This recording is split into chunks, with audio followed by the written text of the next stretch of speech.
Quick thing. Jim, Deborah, I thank you mainly because I know how many hours he spends on his sermons. But Jim, thank you for all the work. I know firsthand every one of those research papers you call a Sunday sermon. Thank you. I'm looking forward to today. Genesis 45, 16 through the end. When the report was heard in Pharaoh's house, Joseph's brothers have come. It pleased Pharaoh and his servants. And Pharaoh said to Joseph, say to your brothers, do this, load your beast and go back to the land of Canaan, and take your father and your households and come to me. I will give you the best of the land of Egypt, and you shall eat the fat of the land. And you, Joseph, are commanded to say, do this, take wagons from the land of Egypt for your little ones, for your wives, and bring your father and come. Have no concern for your goods, for the best of all the land of Egypt is yours. The sons of Israel did so, and Joseph gave them the wagons according to the command of Pharaoh, and gave them provisions for the journey. To each and all of them he gave a change of clothes. But to Benjamin he gave 300 shekels of silver and 5 changes of clothes. To his father he sent as follows: 10 donkeys loaded with the good things of Egypt, and 10 female donkeys loaded with grain, bread, and provisions for his father on the journey. Then he sent his brothers away, and as they departed he said to them, do not quarrel on the way. So they went up out of Egypt and came to the land of Canaan to their father Jacob. And they told him, Joseph is still alive, and he is the ruler over all the land of Egypt. And his heart became numb, for he did not believe them. But when they told him all the words of Joseph, which he had said to them, and when he saw the wagons that Joseph had sent to carry him, the spirit of their father Jacob revived. And Israel said, it is enough. Joseph, my son, is still alive. I will go and see him before I die. Please be seated. It is a blessing to be with you today. Thanks so much for your attendance. We do have another good crowd here in the auditorium, and we want to welcome everybody on YouTube and Facebook. Appreciate so much you taking time to turn us on this morning. Chris, appreciate your words at the table this morning as well. We always need to be reminded who Jesus is and what he did for us. Every week that needs to happen from this pulpit, so I appreciate your kind words. Also want to let the folks at home know that Chris brought his girlfriend with him today. She is much prettier and much nicer than the 10 girls he brought here previously. So, just kidding. You're the only one for him, right? We are in a study of the life of Joseph. We continue with that this week, and let me kind of reset the stage from where we were last week. We saw Joseph finally reveal himself to his brothers. They reacted with this inability to speak. Joseph says, I am Joseph. Is my father still alive? And he gets crickets because the brothers are just so shocked. They're dismayed. They're amazed that this is their brother. They can't answer this simple question. Joseph is alive, and somewhere between 22 and 25 years of no Joseph, and now here he is. There was a period, you remember, of weeping and hugging and repenting and forgiving and talking. And now in our text, Pharaoh reveals what he would like to see happen next. Now that he knows that these are Joseph's brothers, he says, you go get your daddy and you bring him back. I'm going to give you the best land in all of Egypt for your flocks. Isn't it something that Pharaoh signs off on this? It seems that he just kind of throws open the doors to the country and says, y'all come on in. And we wonder, is this really how Pharaoh feels, or is God kind of steering that ship? And so Joseph follows the orders. He puts together a big wagon train, big enough to hold 70 people. He gives his brothers a couple of changes of clothes for the trip. Benjamin gets 5 changes, did you notice? And also about 7 pounds of silver. And then he loads 10 male donkeys with all this luxurious Egyptian clothing. And then he loads 10 other donkeys with enough food for them to make the trip back to Egypt. And I love the last thing that Joseph said to his brothers, as Charles just read to us. Don't you boys be fussing all the way home. Stop your quarreling. He knows his brothers pretty well, doesn't he? We as a family have a lot to be thankful for, Joseph says. God's grace is upon this family, so be joyful in that, and don't be fussing on the way home. And so we picture this in our minds as this long caravan of abundance makes its way through this desolate, famine-scarred desert, which must be strewn with the carcasses of dead animals unable to survive because there's nothing to eat. But riding in the wagons of this wagon train are 11 brothers who are just beside themselves with joy. And ultimately, Jacob, looking out the front door, sees the caravan coming over the horizon, heading towards his house. And the brothers, dressed to the nines in fine Egyptian clothes, are waving to Dad and shouting and laughing. And in verse 26, the brothers shout out, Dad, you ain't never gonna believe this. The governor of Egypt is Joseph. Joseph is alive. And the end of verse 26, as Charles read to us, says that upon hearing the news, Jacob's heart grew numb. I read some scholars this week in preparation for the sermon who believe he may have suffered a mild heart attack. He's an old man. This is shocking news. And certainly at the very least, he is stunned by this revelation. Because in Jacob's mind, he buried his son long ago, and any hope of seeing his son alive again is long gone. And yet here are his other sons claiming that not only is Joseph alive, but he's the governor of Egypt. And the text says that Jacob did not believe them. Now that's interesting to me because 25 years ago the brothers said, Dad, Joseph's dead. Here's his bloody coat. They lied to their father. He believed that lie, didn't he? And now here they are telling the truth. Jacob doesn't believe it. But then the brothers add more details to their story. Jacob sees that indeed the sons have brought back food and clothing and goods. They brought enough wagons for the whole family to make that trip back to Egypt. And when he sees these wagons, the text says that Jacob's spirit is revived. Jacob now has a reason to live. To Jacob, all that wealth means nothing at all, except for the fact that it's proof that his son is still alive. The son he loves, the firstborn from the womb of Rachel. And so now his only objective in what he has left of his life is to see his son Joseph. And I love that the text seemingly agrees because in the last verse of the chapter, he's not called Jacob there. Did you notice? He's called Israel. And Israel said, it is enough. Joseph, my son, is still alive. I will go and see him before I die. It's as if the previous 25 years has now just dropped away from Jacob like a lead weight. It's almost as if all that grief and loss never happened because Joseph is alive. And so now we turn the page to chapter 46, verse 1. So Israel took his journey with all that he had and came to Beersheba and offered sacrifices to the God of his father Isaac. And God spoke to Israel in visions of the night and said, Jacob, Jacob. He said, here I am. And then God said, I am God, the God of your father. Do not be afraid to go down to Egypt. For there I will make you into a great nation. I myself will go down with you to Egypt, and I will also bring you up again.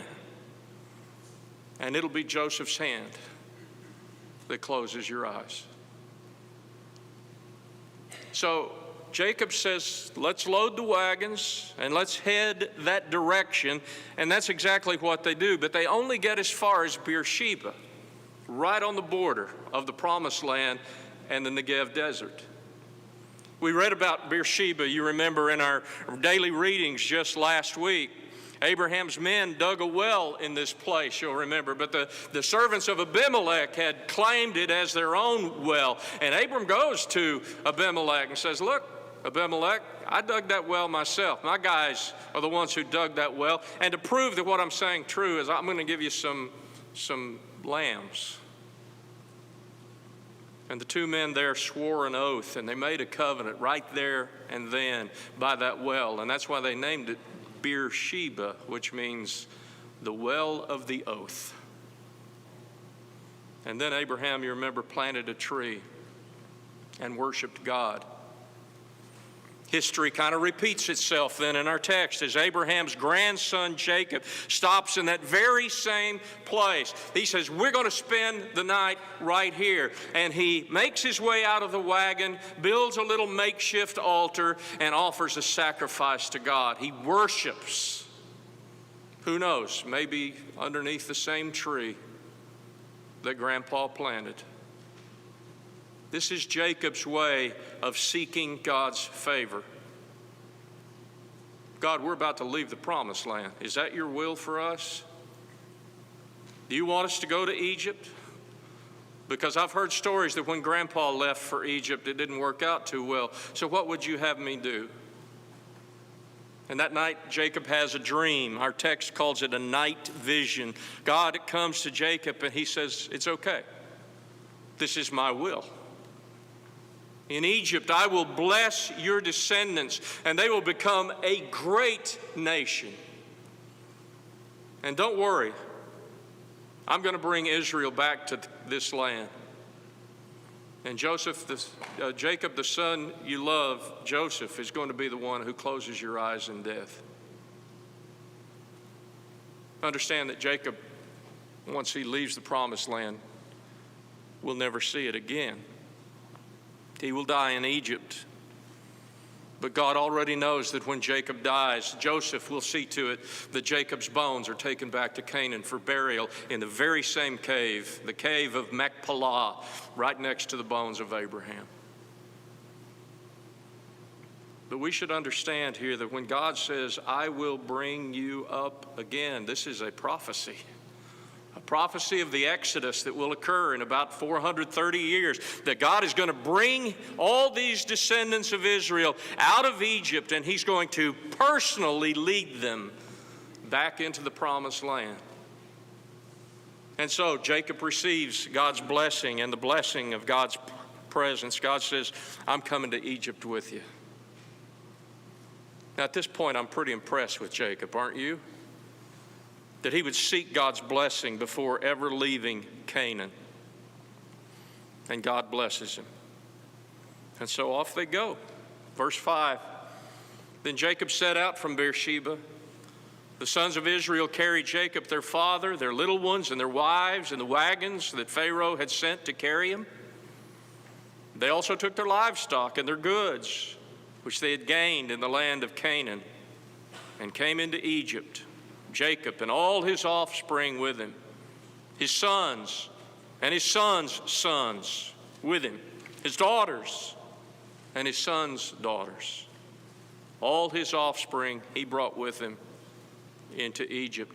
And then if you have your Bibles open, you'll notice that verses 8 through 27 give us the names of all those folks who made that trip. And then at the very end of verse 27, we are told that all the persons of the house of Jacob who came into Egypt were 70.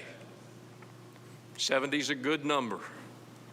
You can have a pretty good family reunion with 70 people, can't you? Verse 28, Jacob had sent Judah ahead of him to Joseph to show the way before him in Goshen, and they came into the land of Goshen. So Jacob sends Judah, who now seems to kind of be the ringleader among the brothers, not Reuben the oldest or Simeon the second oldest, Judah. And Judah comes to Joseph and says, listen, Dad's coming. They're going to be here pretty soon. And Joseph can't wait. He hadn't seen his dad in 25 years. He's been imagining this day for a long time. We wonder if maybe he hasn't paced the floor, wondering if the brothers would return. And if they did, would Dad be with them? And when Joseph receives word that the caravan is just a short distance away, that they've just now entered the land of Goshen, he hops in his chariot and flies. And then comes that wonderful moment. Verse 29. Then Joseph prepared his chariot and went up to meet Israel, his father, in Goshen. He presented himself to him and fell on his neck and wept on his neck a good while. Israel said to Joseph, "Now let me die, since I've just seen your face, and I know that you're still alive." Boy, let those verses sink in, huh? Joseph presents himself to his father. This would imply some kind of an extraordinary splendor to Joseph's appearance, as if he stands there clean shaven, really well dressed in these fine Egyptian clothes, and says, "Well, Dad, what do you think? Look what I made of myself. Governor of Egypt."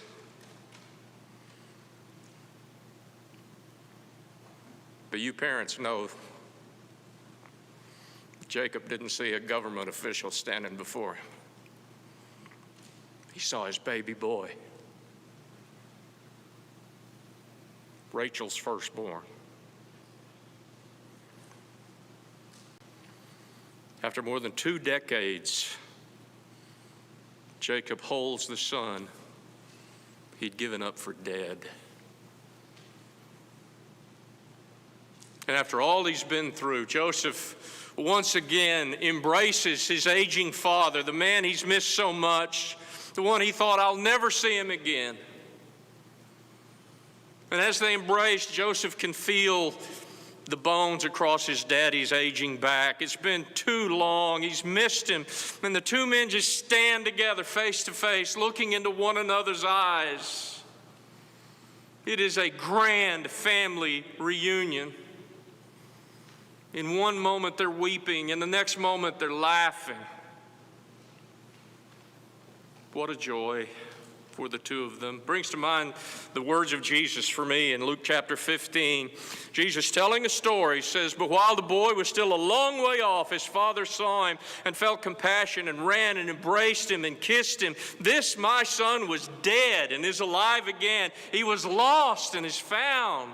And they began to celebrate. I saw the Rolling Stones at the Sun Bowl in El Paso, Texas. I saw them again at RFK Stadium in Washington, D.C. And after both concerts, I said, "I can die now. I've seen Mick Jagger." Jacob says, "I can die happy now. By the grace of God, I've seen the son I love so much." What a wonderful story, huh? I mean, we've heard it 100 times, but it just never grows old, because a lot of us have been there. We know what it's like to be reunited with somebody we dearly love and haven't seen in a long, long time. Well, at the end of the chapter, Joseph says, when Pharaoh calls you, not cell phone call, he'll call him into the palace. When Pharaoh calls you and says, "What's your occupation?" you tell him, "Your servants have been keepers of livestock from our youth, even until now, both we and our fathers, in order that you may dwell in the land of Goshen. For every shepherd is an abomination to the Egyptians." Now, Goshen's pretty lush grazing land. It'll be in the lower Nile Delta Valley, and there Israel will be able to graze her livestock, and they will be somewhat set apart from the people of Egypt, won't they? Set apart. So what do we take away from this story today? We have covered a lot of text. I want to give you 4 things to kind of contemplate, to think about in the coming week. Here's the first one. People are always more important than things. The sons show up with all this exquisite stuff from Egypt. Jacob couldn't have cared less. For him, all those wagons simply mean proof that his son Joseph is still alive. He cares about Joseph, not all that wealth. How many people in our culture today will walk all over somebody just to get a promotion or to get a pay raise? How many people in our culture will take credit for another person's idea just so they get all the glory? Luke chapter 12, a couple of brothers come to Jesus and say, "Hey, Jesus, make my brother share with me what I deserve from my family inheritance." And Jesus says, "You guys need to take care and be on your guard against all covetousness, for one's life does not consist in the abundance of possessions." Jacob got it right. People are always more important than things. Second thing we should be thinking about is that before we make a big decision, we need to talk to God about it. I love that Jacob stops at the border for worship. "Lord, is this your will for me and my family?" And he got the answer that night. Now, God doesn't always work that quickly, does he? But sometimes he does. I will tell you that in almost 62 years on the planet, I've lived in 14 different cities, and I will confess to you that most of the time I did not consult God before making the next move. Most of the moves I've made in my life were for more money. Now, money should be a consideration, but never the consideration. What is God's will? I learned that lesson later in life. In 2007, Deborah and I both made career changes, and we consulted God. "Lord, do you want us to walk away from these 2 really good, high-paying jobs and go to Texas to preach?" God said, "I want you in Texas." Now, we didn't hear God say that audibly like Jacob did. We didn't receive a vision. But the message was loud and clear when every little hurdle that was keeping us in California was suddenly gone. When everything that needed to happen to come to Texas just fell into place. And it's the same way with the opportunity to come to Buda. Everything just fell into place.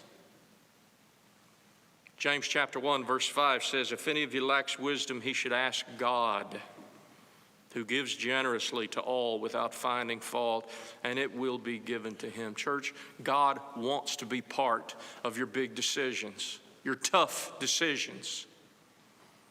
God says, "Put those in my hands and let me clear a pathway for you." Thirdly, I think it's important for us to see that we are to be in the world, but not of the world. Yes, the Israelites now live in Egypt, but they're not Egyptians. God has set these people apart. He has made them holy as His children, His chosen people. They're His people, and He's their God. And in Goshen, they'll be able to hold their identity and marry among themselves. Now, we, the church, have to be careful about this one, don't we? Because if all we do is keep to ourselves behind the 4 walls of the church building and don't have any contact with the world, we can't be the city set on a hill. We can't be salt and light. We have to be in the world. But church, we cannot be of the world. Because you remember what John told us in our last sermon series. Do not love the world or the things in the world. The world is passing away along with its desires, but whoever does the will of God abides forever. Folks, we are the people of God. We love God. We love each other, but we don't love this world. But I got to tell you, sometimes we look and act like we love this world. We look and act so much like the world that sometimes it's virtually impossible to tell us apart from the world. That's not good. In fact, it's sin. James tells us that pure and undefiled religion includes keeping oneself unstained from the world, in the world, but not of the world. And here's the last one, and I think the most important one. We need to remind ourselves often that our family reunion is coming. Let's go quickly to 1 Thessalonians chapter 4, where Paul writes these words. We believe that Jesus died and rose again. Even so, now listen to this, even so, through Jesus, God will bring with him those who have fallen asleep, those who have died. In other words, the dead in Christ, when Jesus comes back, he's bringing them with him. For this we declare to you by a word from the Lord, that we who are alive, who are left until the coming of the Lord, will not precede those who have fallen asleep. For the Lord himself will descend from heaven with a cry of command, with the voice of an archangel, with the sound of the trumpet of God, and the dead in Christ, who he has brought back with him, will rise first. Then we who are alive, who are left, will be caught up together with them in the clouds to meet the Lord in the air, and so we will always be with the Lord. You take that passage in context with 1 Corinthians chapter 15, what Paul is saying is that when Jesus comes back, he is bringing the disembodied spirits of the dead who are in him with him. And they're going to be the first ones to get their brand new, imperishable bodies. And why not? They've been waiting a while. And then those of us who are alive will receive our new bodies, and we will all be caught up in the air with Jesus. What's going to happen then? Then Jesus is going to take us to our new home, a new heaven and new earth existence, the new creation, where he will personally present us to the Father, according to 1 Corinthians 15, 24 to 28, and Jude verse 24. He will present us to the Father to live in him and with him forever. Folks, I declare to you this morning that Jacob's reunion does not hold a candle to our reunion. We are going to be with Jesus, but not just with Jesus.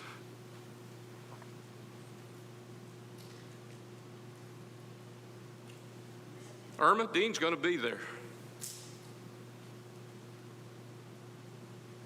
Kevin and Donna Henry's going to be there. Lula and Ken, E.T.'s going to be there. Joan Montford, Bob's going to be there. Kathy Williams, your daddy's going to be there. Karen Moore, John's going to be there. Deborah Leroy's going to be there.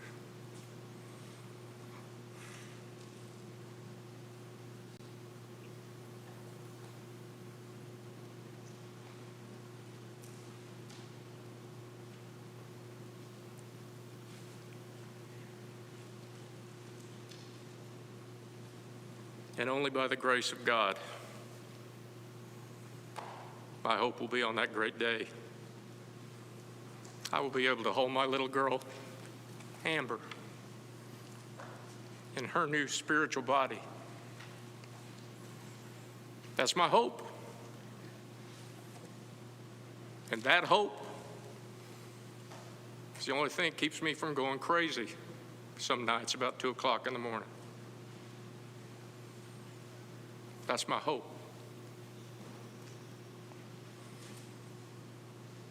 Peter and Paul are going to be there. Moses and David and Abraham and Isaac and Jacob and Joseph, they're all going to be there. Someone has said that home is where the heart is. No, home is where God is. When we get home, oh, we are going to have a sweet, eternal family reunion. Don't you miss it for anything in this world.